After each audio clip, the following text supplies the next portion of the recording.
Bonjour tout le monde. Alors,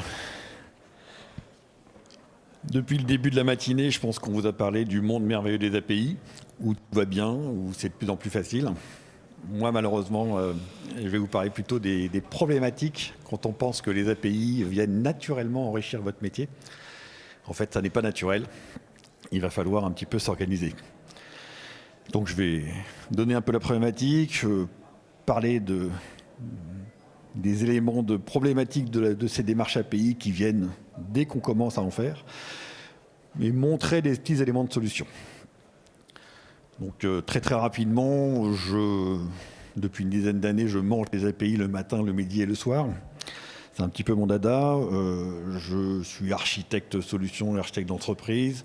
J'ai participé en 2005 à un ouvrage sur les architectures de services qui a été réédité avec la dernière édition qui parle de l'API management et des microservices avec mon associé fondateur Pascal Grosjean. Donc, et je suis aussi responsable de la pratique API management au sein d'Emoxa. Emoxa, c'est une société de conseil d'architecture qui accompagne les transformations de SI et qui vous permet de dormir sereinement quand vous êtes dans ce genre de problématique. Et on est sponsor France API depuis maintenant la 3e année. Alors, les API, elles sont là. Généralement, c'est plutôt une bonne chose. Si vous n'êtes pas de cet avis ou si vous posez cette question, c'est pas moi qui vais répondre. Il y a sûrement d'autres sessions qui en parlent. Mais je parle du principe que vous êtes ici parce que vous avez envie de faire des API ou parce que vous en avez. Des solutions qui portent les API, il y en a partout. Celles que vous venez de voir tout à l'heure, des API Gateway, des portails d'API. Il y en a un nouveau chaque semaine, on va dire. Donc généralement, chaque entreprise en a. En revanche, on commence au bout d'un certain temps à avoir une petite dérive où les gens pensent qu'avoir mis en place ces solutions et avoir des API, c'est bien et ça suffit. Déjà aussi, un premier mythe, c'est avoir de plus en plus d'API, c'est mieux. Donc, est-ce que les API se mesurent en nombre ? Ça, c'est pas forcément une bonne idée. Même pour des gens qui font des API depuis 3, 4, 5 ans, quand on travaille avec eux, on s'aperçoit que de temps en temps, ils ont laissé un petit peu le paquet après la première année ou la deuxième année. Vous avez des documentations, des formations, et puis ils ont laissé un petit peu le truc vivre tout seul. Il y a peu de personnes qui se demandent, qui font une démarche de gouvernance classique en disant « Ah, au fait, je fais des API depuis un certain moment. Est-ce que ça me rapporte ce que ça devait m'apporter ?» D'accord ? Typiquement, les API, alors il y a le monde un peu restreint de la monétisation d'API, où l'API vous apporte des sous. Il y en a très peu des monétisations directes, et surtout des monétisations indirectes. Donc le plus de revenus, il est souvent un petit peu difficile à trouver tout de suite. En tout cas, plus d'affaires. Est-ce que ça a baissé les coûts d'intégration, facilité des projets ? Est-ce que vous le savez ou est-ce que vous pensez que ça l'a fait ? D'accord ? Et surtout, est-ce que vous connaissez bien les utilisateurs de vos API ? Ça, c'est des questions que des gens arrêtent de se poser au bout d'un moment. Et quand on arrive dans des organisations où les gens ont arrêté de se poser ces questions, là, on commence à comprendre pourquoi les API leur coûtent plus cher que ce qu'ils ne pensaient. D'accord ? Donc, je parle de multiplication sans contrôle des API. Là, on peut carrément parler de prolifération d'API. Si ça met, il faut juste en avoir plus. Mais en fait, vous allez juste vous créer des problèmes. Avant, c'était avec une autre techno. Maintenant, c'est avec des API. Mais des problèmes en informatique, on sait ce que c'est. Il n'y a pas de problème. Pour les API qui étaient censés faciliter tout ça, c'est un petit peu dommage de dire que plus il y en a, plus il y aura de problèmes. Mais c'est une réalité si jamais on ne s'organise pas. Alors les problèmes, il y en a tout un tas qui sont référencés depuis pas mal de temps. La dernière fois que je suis venu ici, j'en ai cité plusieurs. Là, on peut parler des premiers écueils. Tout le monde a vécu le fait qu'on fait de la duplication de code avec les API, comme on en fait depuis 70 ans en informatique. Il y a toujours quelqu'un qui n'est pas au courant. Alors, on a les moyens de mitiger tout ça. Hein. Il faut un catalogue, il faut ceci, cela. Plus vicieux, vous produisez des API qui ne sont pas utilisées ou qui ne sont pas utiles. Alors ça, je reparlerai un petit peu des démarches API First tout à l'heure. Mais oui, effectivement, ce n'est pas parce qu'on fait des API qu'il faut qu'on abandonne nos bonnes pratiques, à savoir de faire de l'informatique que pour répondre à un besoin et pas en proaction, d'accord ? Et après avoir eu les specs. Et ces specs, il faut les faire avec les utilisateurs, on verra un petit peu après. Encore plus pernicieux, tout ce qu'on appelle le shadow IT. C'est-à-dire que vous pouvez avoir des API, vous ne savez pas qu'elles sont utilisées par tel ou tel client. Alors vous pouvez me dire, si ça marche, ce n'est pas un problème. Le seul problème, c'est que si ces API portent des données sensibles et que vous n'êtes pas au courant qu'un client les utilise et que vous avez signé des documents GPRD, GDPR et compagnie, ça peut aller jusqu'au pénal. Donc il faut un petit peu s'organiser et savoir qui utilise vos API. Bon, et puis pour terminer, ce sera un des rares points techniques que je vais aborder. Il y a tout un tas de standards qui vous sont offerts. On vous a saoulé avec OpenAPI, je vais continuer un petit peu à le faire, mais il y a Async API aussi pour les API asynchrones. Pour moi, API synchrone ou asynchrone, c'est pareil. Il y a O2. Alors, tous ces standards, commencent à être de plus en plus matures, mais souvent, ils sont utilisés juste au minimum. D'accord ? Générer son OpenAPI à partir de son code, souvent, on peut se demander si jamais la description fonctionnelle de l'API dans l'OpenAPI, elle sera complète. D'accord ? Est-ce qu'on a demandé au métier de vérifier ce qui avait été écrit là pour que la description de telle opération ou de tel paramètre soit conforme au business ? D'accord ? Donc là, je pense qu'il faut toujours se demander, est-ce que j'utilise ce type de standard pour tout ce qu'ils peuvent m'apporter ou juste en lisant la doc, le how-to de comment faire de l'OpenAPI. D'accord ? Hop. Je vais dans l'autre sens. Il y a tout un tas de problèmes qui n'ont rien à voir avec la technique. Typiquement, le problème d'une solution qui marche, c'est qu'elle va être utilisée. Et plus elle est utilisée, plus vous allez avoir des demandes de support. Je ne vous demande pas d'être du Superman, on fait de l'informatique, donc on sait qu'il y aura des bugs. Et quand il y aura des bugs, vous serez appelé. Et si vous avez énormément de succès avec vos API, vous aurez énormément d'appels, et donc le service desk, le helpdesk, tout ça, il va devoir répondre de plus en plus. Et là, vous avez deux solutions. Soit vous embauchez 60 personnes au helpdesk parce que vous avez un vrai succès par les API, vous avez les moyens de le faire. Ça vous dites comment est-ce que je peux augmenter le niveau d'utilisabilité, de testabilité, de documentation de mon API pour avoir que des appels importants et pas le « Ah, j'ai pas compris comment utiliser votre API » et de ne pas avoir envie de répondre « Lisez la doc ». D'accord ? Donc tout ça, c'est un vrai problème et ça n'a rien à voir avec la technique, même si je veux évidemment un des supports importants, ce sera l'OpenAPI là-dessus, mais ce n'est pas l'alpha et l'oméga, il faut encore qu'il soit bien rempli, il faut qu'il soit utilisable, il faut qu'il soit exposé à l'extérieur, il faut que les tests aient du sens dans cette exposition, etc. etc., etc. Les deux autres points, ils sont liés. Trop souvent, les API, ça reste encore le domaine de l'IT, le domaine de la DSI. Donc, une fois qu'on a participé en tant que business à la première réunion de spec, on dit maintenant, vous mettez en œuvre. Et puis, on arrête de participer aux réunions.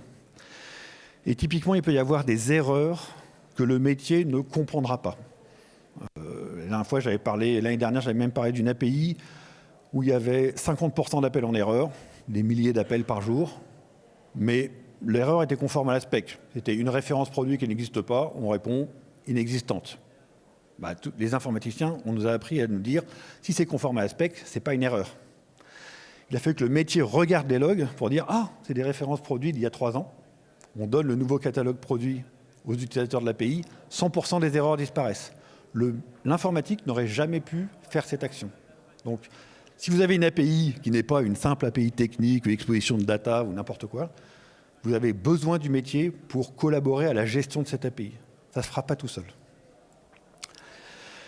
Et enfin, alors ça, API First, vous en avez entendu parler. Qui est contre API First ? Il y en a forcément certains. Même pas. Vous n'avez pas envie de le dire. Ce qu'on voit revenir aujourd'hui, c'est des développeurs qui disent que c'est plus facile de générer l'OpenAPI à partir de son code. Très bien. Si jamais ils ont pris toutes les informations pour générer l'OpenAPI qui est complet, pourquoi pas ? À la limite, plus grave, il y a des gens qui disent « j'attends d'avoir l'implémentation pour générer l'OpenAPI ». Alors là, j'ai dit « je ne comprends pas ». Même si jamais je respecte le principe du développeur qui a son outil, écris-moi l'interface, aucune implémentation, génère l'OpenAPI, ensuite on continue à discuter. D'accord ? En tant qu'architecte, je ne peux pas l'accepter, ça. Bon, il y a pire, il y a des consommateurs qui attendent que l'API soit développée avant de l'utiliser, alors que le contrat existe depuis déjà 3 semaines, ou 3 mois, ou 3 ans. D'accord ? Selon la vélocité de vos équipes. Ça aussi, pareil, c'est-à-dire la formation par contrat, les architectures de système, ça fait 40 ans qu'on en fait. D'accord ? OpenAPI, c'était justement un contrat formel qui permettait de revenir dans ces pratiques, de bénéficier de 40 ans d'expérience. Et bizarrement, on ne le fait pas. Et puis après, il y a des choses plus pernicieuses, avec le fait de concevoir une API sans parler avec les consommateurs futurs. Donc là, faire un contrat dans le vide, c'est toujours dangereux. Et il y a aussi quelque chose d'important, c'est que si votre API n'est pas suffisamment ouverte, chaque consommateur, même dans le même domaine, va finir par avoir sa propre API. D'accord ? Et donc chaque projet d'intégration, chaque finalement association par les API avec un nouveau partenaire va être un nouveau projet d'intégration. Qui dit projet d'intégration dit développement, dit ceci, dit cela. Pourquoi pas si jamais vraiment c'est des API complètement disjointes. Mais souvent ce qu'on voit c'est que c'est des API qui sont des petites variantes et on fait quand même un projet pour le partenaire X parce que lui il est venu en disant en demandant ceci, en demandant cela. Donc là ça demande aussi pas mal de savoir-faire, de prendre le recul pour faire une API qui sera plus en largeur d'abord, donc il faut plus gamberger avec les gens du métier qui connaissent les différents acteurs et différents partenaires pour faire une API plus en largeur d'abord pour que demain, un nouveau partenaire, ce soit juste une alerte, ah, quelqu'un utilise notre portail pour s'abonner à l'API, je suis d'accord, pas d'accord, vous mettez les contrôles que vous voulez selon votre métier, et ensuite il l'utilise, point. Je ne développe pas, je préviens la prod qu'il y a un nouveau usage, etc., ça d'accord. Mais le Graal dans les API vers nos partenaires, toutes les API ne sont pas de ce type-là, c'est de ne pas développer pour un nouvel usage de notre API. D'accord ? Donc si on ne s'organise pas pour ça, ça ne viendra pas naturellement, encore une fois. D'accord ? Si vous avez mis trop de spécifiques, si vous ne remettez pas en cause souvent l'interface de votre API avec les futurs besoins des consommateurs, vous allez faire N API pour des problématiques qui sont des petites variantes l'une de l'autre. Et je termine sur une sorte de warning. Si vous n'avez pas évalué la valeur de vos API, si ça ne veut rien dire pour vous, il faut peut-être vous dire « Ah, mais en fait, je fais que des endpoints techniques en utilisant des techniques d'exposition à distance. » Je suis désolé, c'est un peu abrupt, mais une API, vous devez savoir si elle vous sert. Vous devez savoir ce qu'elle apporte. Et aussi, vous devez savoir quels sont les usages de cette API pour dire « Ah, cette API, finalement, elle est de plus en plus utilisée. Et c'est là que sera la valeur pour tel domaine de notre métier ou ceci ou cela. » Donc c'est là qu'on met les sous. Pour faire ce genre de décision budgétaire, prévision, etc., il faut qu'il y ait des responsables de cette API qui s'intéressent à ce genre d'informations. Ne pas considérer ces API comme juste des endpoints techniques qui sont là et qui fournissent les datas qui sont dans le Swagger, dans l'OpenAPI. D'accord ?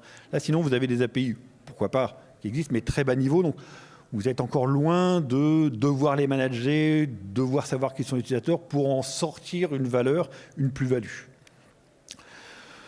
Pour faire tout ça, effectivement, ça devient plus compliqué que simplement exposer du REST, même si on le déploie avec des chaînes de CI/CD et que c'est super, enfin que ça marche très très bien. En tant que fournisseur d'API, je conçois qu'il y a tout un tas de problématiques techniques qu'il faut remplir.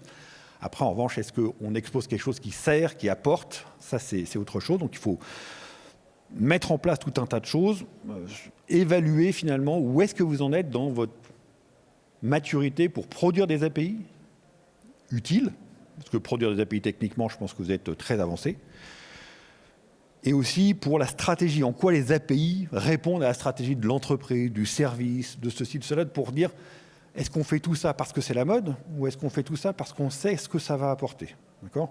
Donc effectivement, tout ce que je viens de dire, y compris faire participer le métier, ça va demander de faire plus que de choisir une techno, choisir des stacks de développement et puis des process CI/CD.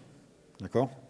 Il y aura de l'onboarding, il y aura tout ça, il y aura tout un tas de responsables et souvent on va être obligé de faire participer pas mal de points de vue de l'entreprise.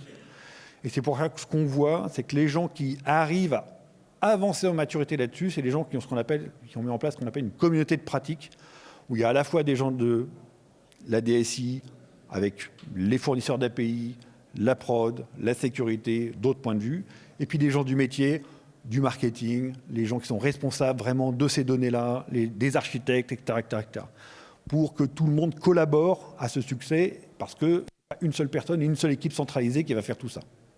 D'accord ? Ils n'ont pas les capacités.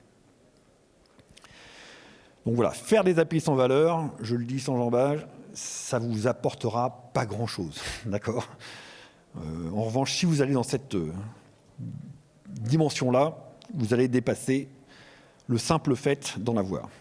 Ça vient souvent du fait qu'on a simplifié en disant vous n'avez qu'à avoir des API et ça marchera mieux. J'ai emprunté un petit peu cette vision, pour ceux qui connaissent, j'ai mis une abeille à la place d'un hibou. Mais si on fait une représentation ultra simpliste du problème, c'est sûr, on ne pourra pas répondre aux solutions complexes. aux situations complexes. D'accord ? Il ne faut pas se leurrer. Donc, il faut aussi se demander, est-ce que j'en ai besoin ? Si vous avez besoin des API parce que vous avez des problématiques de business to business rapides, d'exposition, d'augmenter le revenu par le digital, de découpler des systèmes, etc., ce qui est un peu ce qui nous rassemble autour des API. Donc là, oui, il va falloir le faire, il va pas falloir se contenter de l'approche ultra simple.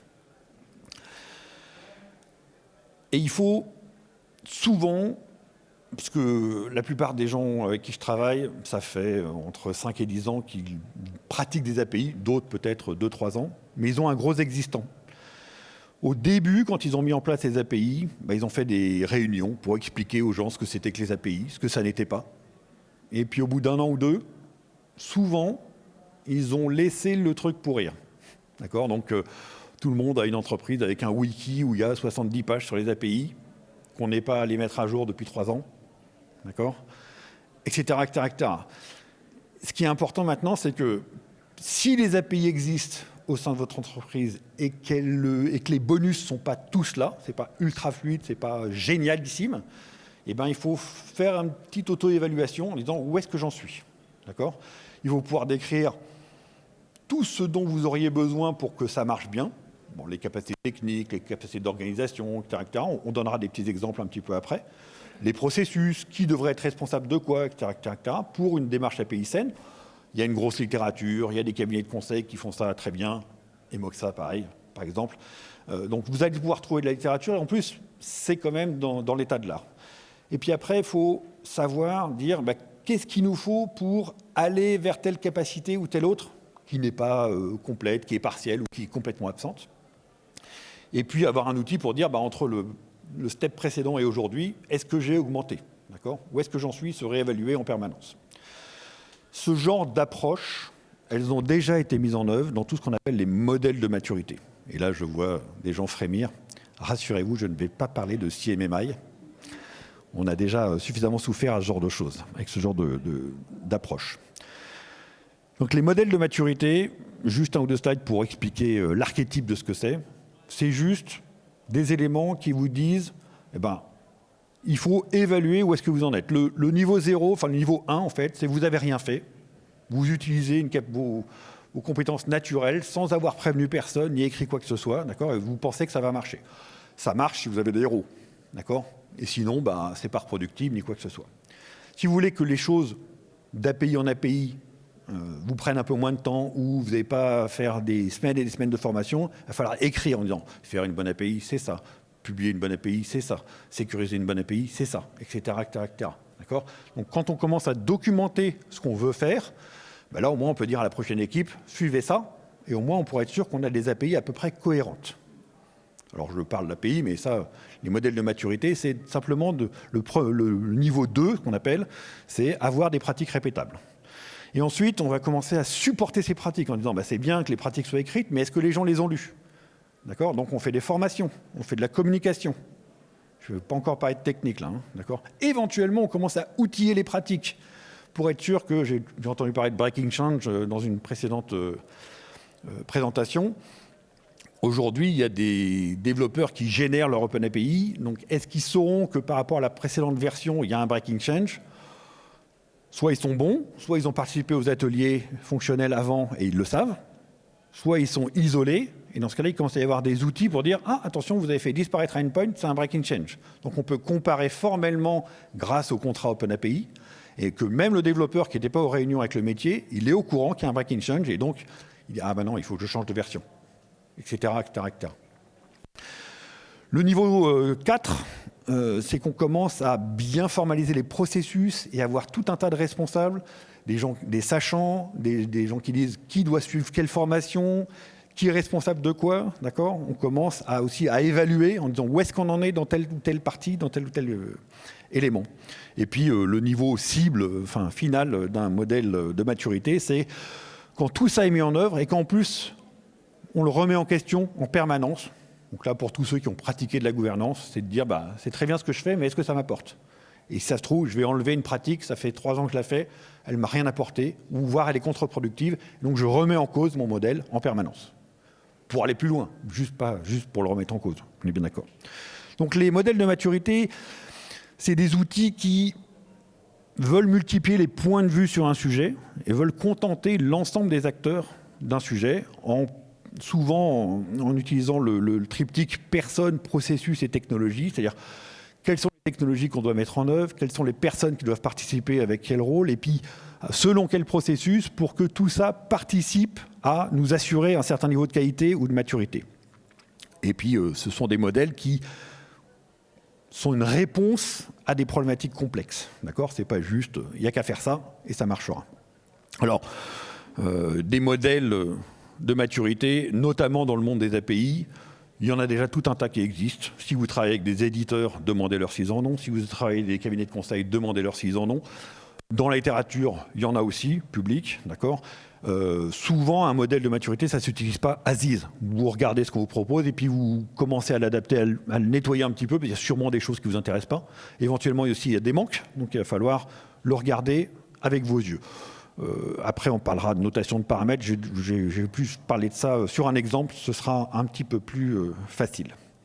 Quand on parle de modèle de maturité dans le contexte des API, on a au moins deux visions.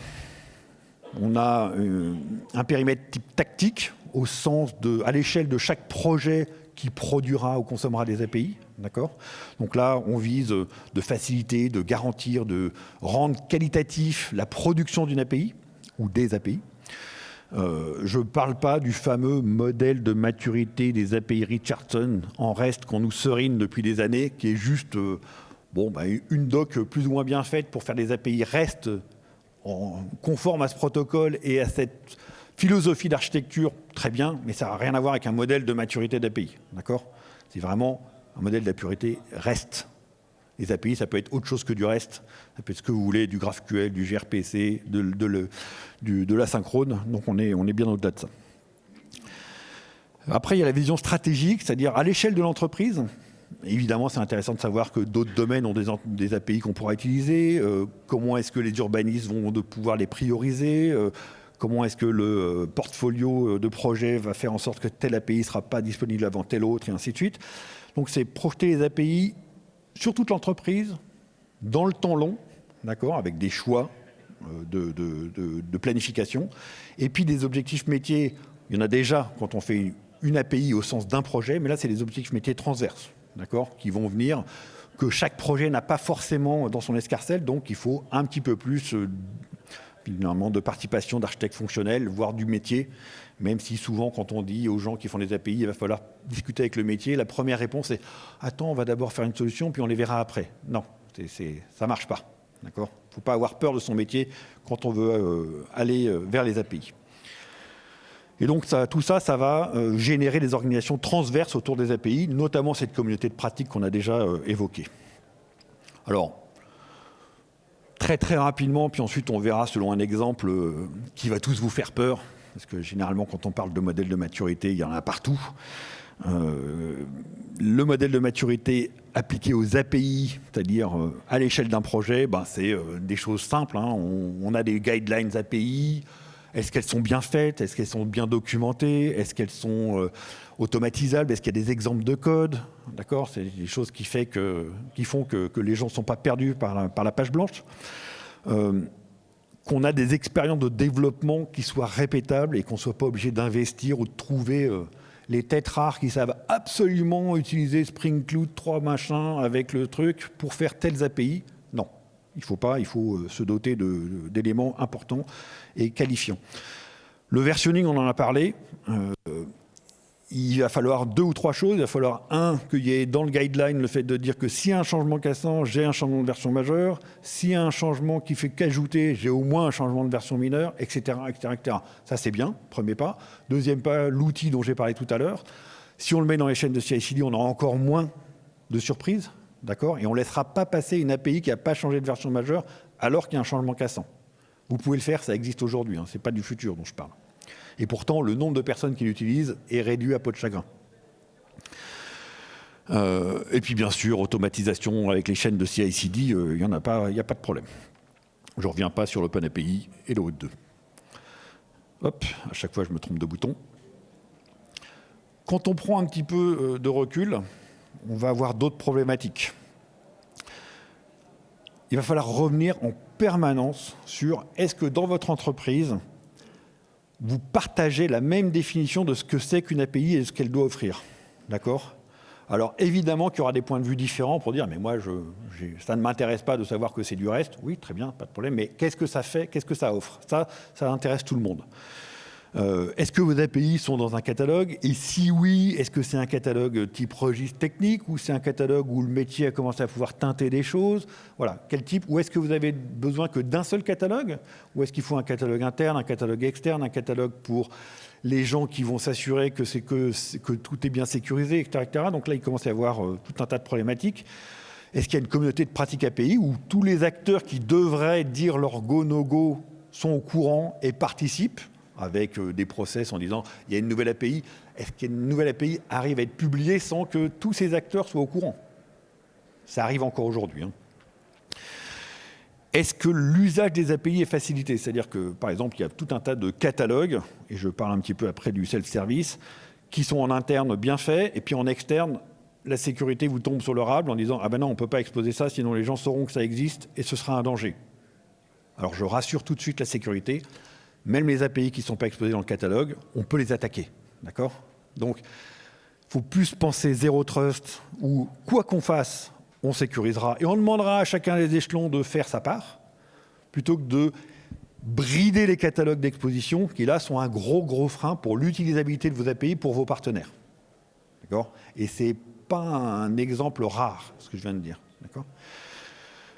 Donc le mythe de la sécurité par obfuscation, ça ne marche pas. Donc il faut discuter, les gens de la sécurité, il faut discuter encore plus avec les gens qui font les plateformes d'API, les catalogues, etc., pour savoir comment est-ce qu'on va faire.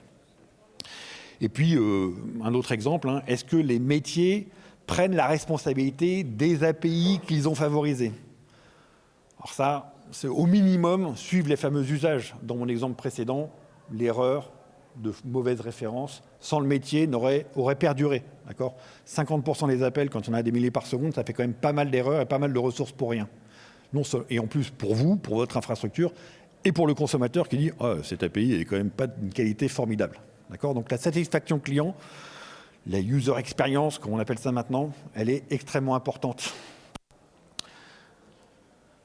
Donc, je suis désolé, il y a énormément de texte sur ce slide, mais je n'ai pas trouvé comment faire autrement. Donc ça va vous faire un peu cligner des yeux, mais si on reprend les modèles de niveau de maturité appliqués au domaine des API, les niveaux que j'ai choisis, là c'est le niveau 1, c'est le chaos, advienne que pourra.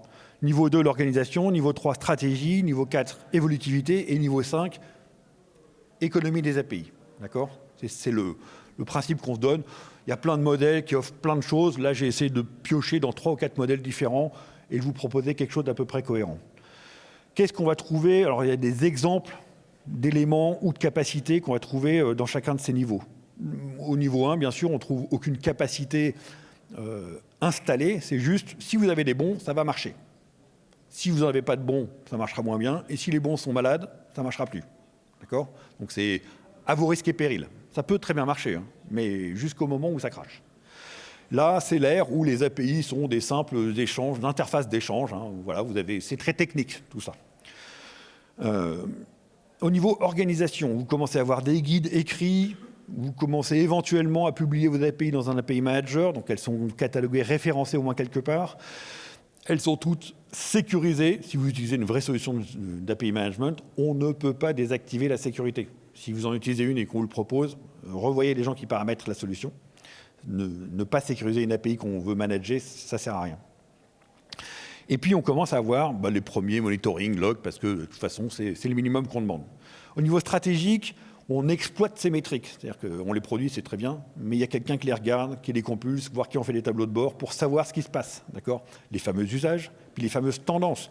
Si on s'aperçoit que le partenaire VIP pour lequel on a fait les 3 API, il les utilise de moins en moins, il faut aller le voir, il faut lui téléphoner. Il ne faut pas attendre qu'il ne nous utilise plus parce qu'il a choisi un autre partenaire. On ne peut pas le faire si on ne regarde pas ces recueils-là, et on ne peut pas le faire si quelqu'un du métier qui connaît la personne ne participe pas à ce regard. Et ce n'est pas votre développeur qui va le faire. Lui, il dit 3000 appels par seconde, ça tient bien. Et c'est ce qu'on lui demande d'ailleurs. Donc c'est très bien. Donc voilà, après, il y a quand même des éléments techniques, type mon API peut être on-prem, on-cloud, c'est pas un problème multi-cloud, c'est des aspects d'évolution. Et puis on commence à suivre le catalogue. Il y a des gens qui sont responsables de ce catalogue. Ça veut dire qu'ils le connaissent, ça veut dire que quand il y a des changes, ils vont voir les gens et disent mais tu sais qu'on a déjà une API qui fait ça. D'accord ? Donc c'est non seulement on l'a écrit, mais en plus on l'outille en allant aux réunions pour dire non, ça ne va pas le faire. Il faut que tu fasses une variante de ça. On ne va pas faire une énième API sur la gestion des utilisateurs. Donc on est passé des services réutilisables à des API managées. D'accord ? Non seulement elles sont managées parce qu'elles sont exposées dans un API manager, mais en plus il y a des responsables qui les suivent. Et puis la phase d'évolutivité, eh ben, on commence à dire comment on va gérer tout un tas de problématiques. Des adaptations aux consommateurs, il faut les connaître, d'accord ? Donc il faut collaborer avec eux. Toujours revenir sur comment est-ce qu'on diffuse nos pratiques, donc des évangélistes d'API qui parcourent et vos consommateurs et vos équipes. D'accord ? Éventuellement, vous n'êtes pas une toute petite entreprise, vous avez déjà 2 ou 3 gateways différents, 3 API managers différents sur 2 continents. Et ben, souvent, on ne peut pas imposer au reste du groupe de prendre notre API manager parce qu'il marche mieux. D'accord ? Soit parce que c'est faux, soit parce que c'est eux qui disent que le leur marche mieux, soit parce que c'est politique et que de toute façon, on n'y arrivera pas. D'accord ? Mais tant mieux parce qu'il y a des nouvelles solutions qui vont permettre de fédérer, chacun va garder sa solution technique et vous aurez cette vision catalogue transverse. J'en reparlerai un petit peu après. Donc voilà, on est dans les choses et puis on commence éventuellement à exploiter les métriques pour faire des analyses prédictives, pour savoir un petit peu alimenter tout ça, mais ça c'est l'entreprise temps réel. Les API y participent. D'accord ? On est sur les API orientés consommateurs et on voudrait commencer à toucher l'ère du self-service. C'est-à-dire que le fait que quelqu'un de nouveau utilise nos API, ce n'est pas tout un process où on a 50 personnes qui bossent pendant 10 jours. D'accord ? Je l'ai déjà dit un petit peu. La notion de self-service est extrêmement importante dans un niveau de maturité avancé de vos API. Et puis l'API économie, c'est ce qu'on nous a vendu au tout début. Et vous voyez qu'il y a un certain chemin pour y arriver. C'est le fait de dire que les API vont participer à notre revenu. Ça veut dire qu'il faut exploiter au maximum ce que vous disent les API. Alors, si vous avez des API de vente pure, c'est facile. Monétisation, c'est direct. Si jamais vous n'avez pas ça, c'est les API, c'est de la monétisation indirecte en disant c'est parce que cette API existe que les gens peuvent nous amener des affaires. D'accord ? Et dans ce cas-là, c'est l'autre business. Mais l'API elle-même, on ne la fait pas payer parce que sinon, on aurait moins d'affaires. D'accord ? Etc.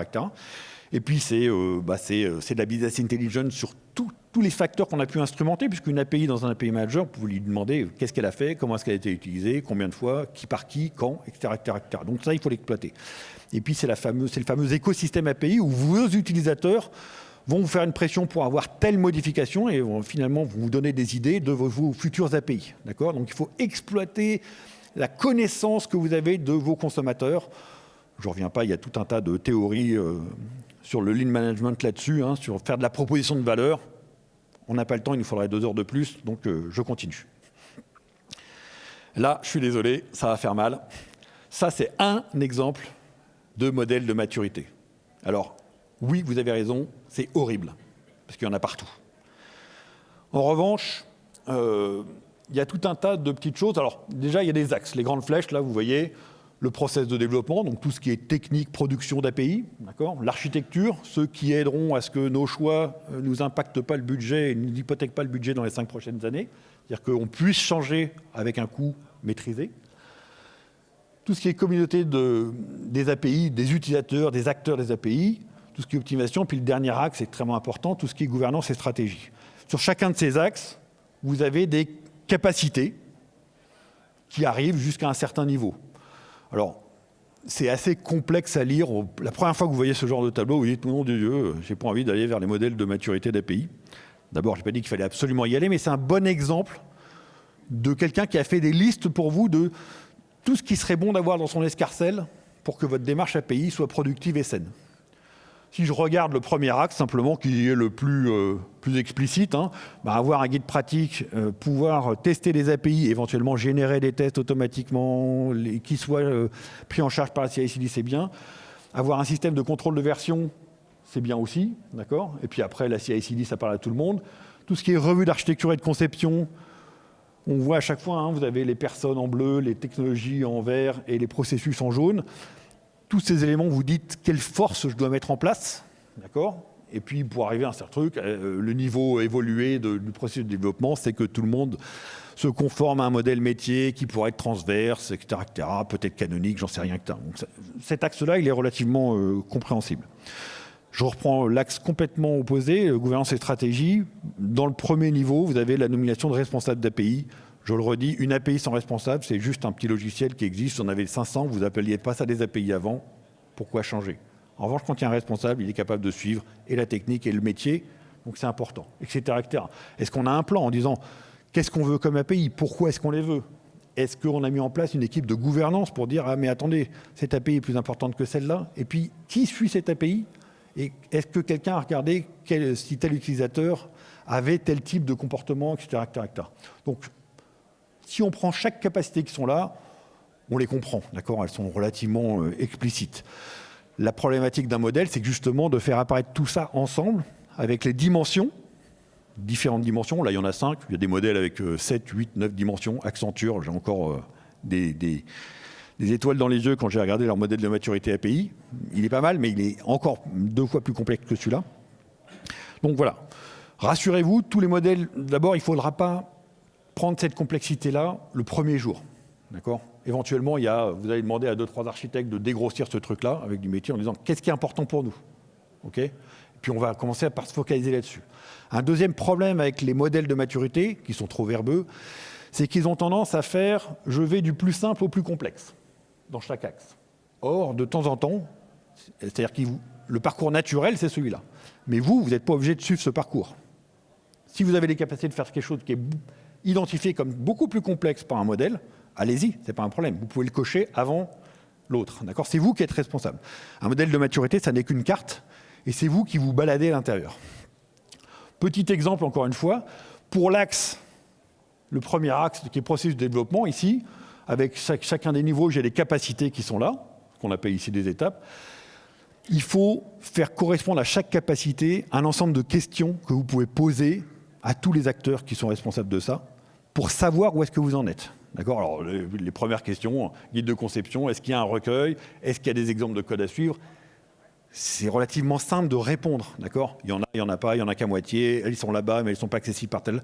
Et dans ce cas-là, toute la complexité d'utiliser un modèle de maturité, ça va être de choisir pour vous, déjà, de remplir toutes ces questions, qu'elles aient du sens pour vos équipes, et ensuite de choisir de dire que telle réponse oui à telle question, ça vous donne tant de points, ça évalue. Le système de notation, c'est jamais le modèle de maturité qui va vous le donner. C'est vous qui allez devoir le mettre en place, d'accord ? En collaborant. Donc là, c'est un premier exemple. Et une fois qu'on a noté, on sait où on en est, on coche telle ou telle capacité. Donc le modèle, comme je disais, c'est une carte. À vous de choisir qu'est-ce qu'on retient en termes de précision. Et puis ensuite, on continue avec un exemple en disant j'en suis là, les petits chemins verts là, et mes prochains objectifs, ma prochaine itération pour avancer, c'est faire avancer telle ou telle capacité. Donc vous avez compris, c'est avant tout une démarche, je ne parle pas de techno. Ça repose sur les technologies de type Gateway d'API, API Manager, etc. Il y a juste un disrupteur aujourd'hui, c'est peut-être les catalogues unifiés, qui étaient dans un acte de gouvernance ici. C'est de dire que chacun garde ses API Managers et on peut avoir un catalogue transverse. Pour conclure, c'est plus dangereux de ne rien faire que de savoir que vous n'êtes pas mature sur tel ou tel sujet. Là, vous pourrez être en proaction. D'accord ? Si vous pensez que naturellement, je laisse partir les API, vous risquez d'avoir des problèmes, c'est-à-dire que de faire des promesses à du management et de ne pas pouvoir les tenir. Et de ne pas avoir le bonus. Est-ce qu'il y a une ou deux questions, même s'il ne nous reste que 2 minutes ?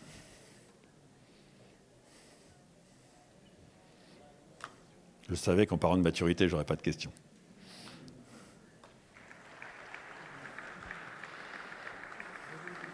Ah.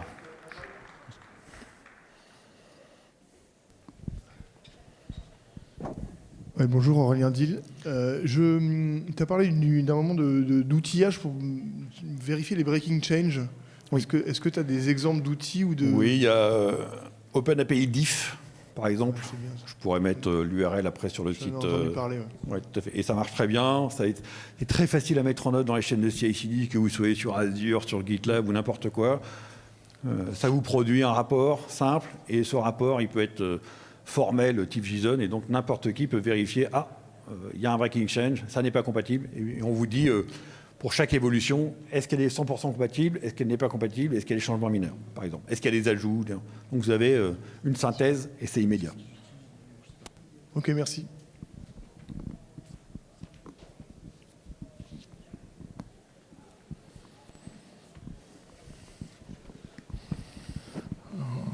Tu voulais pas une question sur la maturité, du coup j'en ai une. Si tu devais résumer ton expérience sur le marché français, dans le modèle d'API de 1 à 5, la note moyenne que tu mettrais sur les différents contextes sur lesquels tu es intervenu, c'est combien? Et la question bis, c'est quand on est à un niveau X, est-ce que tu as aussi constaté qu'après 2-3 ans, eh bien, une entreprise pouvait régresser? Est-ce que c'est un cas que tu as rencontré? Alors oui. Alors la première réponse, je ne pense pas avoir rencontré de niveau 5 économie API. Ça tient peut-être à mes clients, d'accord, mais effectivement des gens qui ont un processus d'amélioration continue, mais il y en a peu qu'on parle d'API ou autre chose, d'accord. Donc pour les API, c'est peu rencontré.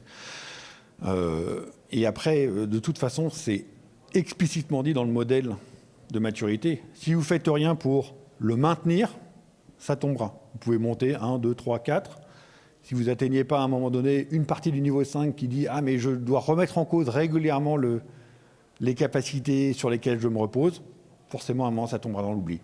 J'interviens régulièrement chez les gens qui ont mis les API en place depuis 4-5 ans. Comme disait le Wikimore, ça existe partout.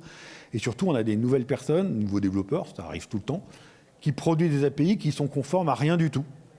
D'accord ? Ils ont juste suivi la petite doc technique, mais ils ne savent pas qu'ils s'inscrivent dans un tool d'entreprise, ils ne savent pas qu'ils doivent respecter tel domaine, ils ne savent pas qu'ils doivent parler à tel architecte, ils ne savent pas qu'ils doivent parler à tel responsable métier avant d'agir. Pourquoi ? Parce que les gens ont dit « ça y est, c'est dans les gènes de l'entreprise, on s'arrête ». Non, effectivement, il va falloir faire cet évangélisme récurrent. Alors, je ne vous demande pas de faire des réunions et des confessions politiques toutes les semaines, mais ce qui est important, c'est qu'il y ait une activité permanente sur ce genre de choses, parce que ça se dégrade. Comme ce n'est pas naturel, il faut refaire la peinture régulièrement.